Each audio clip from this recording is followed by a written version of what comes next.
Hello mga kachika, ito po si Chika Jing nagbabalik.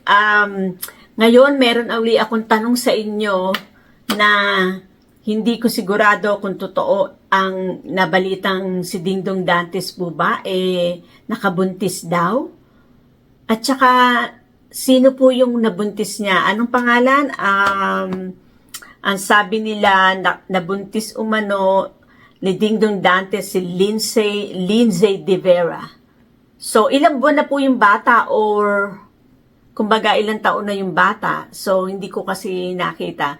Pero, ang opinion ko lang, siguro hindi naman totoo.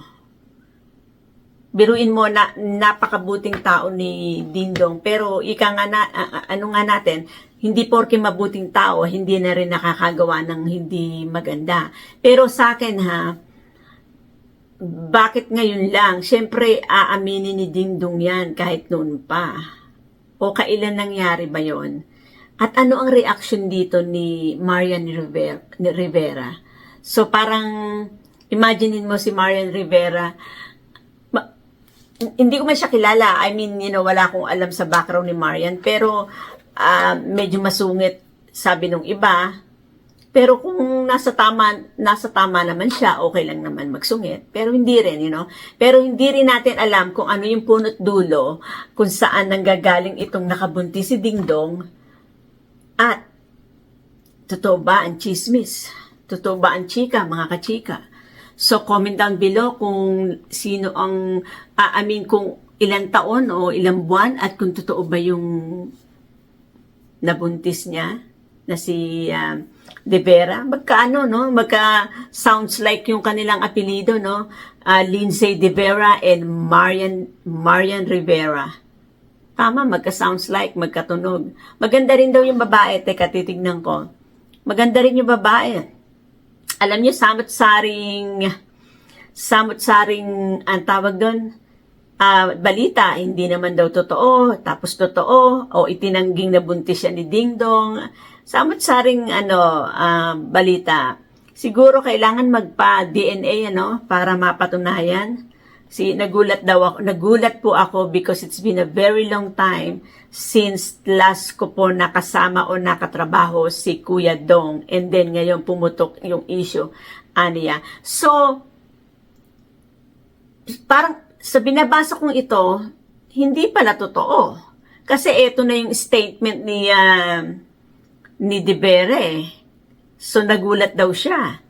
Tapos, let's see. Diretsahan ding siyang tinanong ng reporter kung totoo nga bang nabuntis siya ni Dingdong. Ang sabi niya, no, hindi po yung totoo. Titular. Yun ang sabi niya kay Titular. 2017, I did alias Robin Hood, the last time I worked with Kuya Dong. 2018, I did Victor Magtanggol. So, mga kabayan, idinideny niya na nabuntis siya ni Dingdong. So, lahat pala ng balitang lumabas, hindi totoo. Bakit ganon? Naku, grabe naman ito. Ang sabi pa, kung nabuntis po ako, dapat nung Victor Magtanggol pa lang, nakikita na nilang lumalaki yung tiyang ko or may napampasin na sila sa katawan ko, nakakaiba. I still did projects. I still did guestings all throughout the years. So parang, ano ba naman itong mga balitang to? Hindi naman pala totoo. Ngayon nababasa ko, mga kachika. So, puro chika lang, Hindi pala totoo. It's not true. Hindi po totoo. Walang namagitan po sa amin ni Kuya Dong. Mariin niyang sinabi. So, ayun na, mga kachika. Nasagot din yung tanong ko. Pero comment down below pa rin kung ano talagang pinagmulan nito at bakit lumabas itong issue na to tungkol sa pagbubuntis niya o hindi naman siya nabuntis. Malakas po ang loob ko to tell them, to ask them to come forth with truth if they can. Patunayan po nila na nabuntis ako ni Kuya Dong. So mga kabayan, mga kachika, talagang hindi pala siya nabuntis ni Dong. Kasi sa akin tingin ko kay Dingdong Dantes, napakabait. Grabe. Alam mo yon, kahit kasi nung nag-concert sila nila Bea, na andun nga ako, andun siya, wala siyang kaarte-arte, wala siyang kaere-ere, kahit pagod na, doon mo makikita yung mga artista na, pero hinaharap pa rin kayo.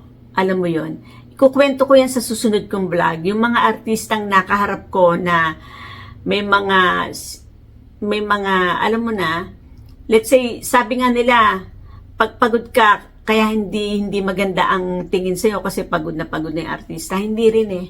Kukwento ko sa iyo sa susunod na vlog ko. Pero anyway, so ito nga, inamin na ni Di Vera na hindi pala siya nabuntis ni Ding Dong. Right now, we're talking to our lawyers and we are speaking of possible charges that we can file to those who claim that to be true. Aniya. So, panawagan ni Lindsay sa mga ito, I encourage you, if you have a proof na nabuntis ako ni Ding Dong, please come forward and we will meet each other in court. So, ito, mga kaibigan, mga kabayan, mga kachika, hindi totoo. Dahil ito mismo ay coming from GMA Entertainment at Showbiz News by Dayanara Alegre, published on February 3, 2021. Oops. Hindi pala 2021 2024 na ngayon. So lumabas uli yung balita. Nako. Kita mo nga naman mga kachika. Hanapin natin yung 2024 na balita.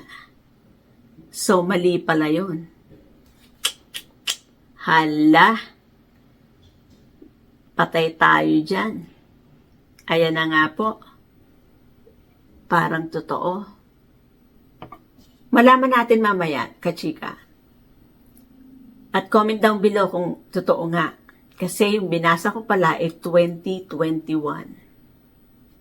So, posibleng totoo, posibleng hindi. Comment down below anong reaction ni Marian. Okay, so mga kachika, yung binasa ko noong 2021. So kung inamin niya ngayon at nilabas niya yung anak niya ngayon, nung mga issue na 2021, totoo pala, nabuntis nga siya. Pero, ang sabi nga nila, umalis daw ito at pumunta sa ibang bansa. At ngayon lang niya ilalabas yung anak nila na hindi natin sigurado kung talagang anak nila ni Ding Dong. Pero mga kabayan, mga kachika, ganyan talaga ang buhay showbiz. Sa una, i-deny, pag lumaki na ang bata at kumbaga lumipas na ang panahon, sasabihin nila sa sarili nila, pwede na natin itong aminin. Alam mo yon. Siguro, pinag-isipan niyang mabuti na ilalantad niya na nga. Pero hindi tayo sigurado kung kay Ding Dong nga yun. So mga kachika, mga kabayan, huwag tayong manghusga at babayaan natin sila ang magresolba ng kanilang problema. Si Ding Dong, kaya niyang harapin yan. At si Marian, good luck sa inyong pamilya.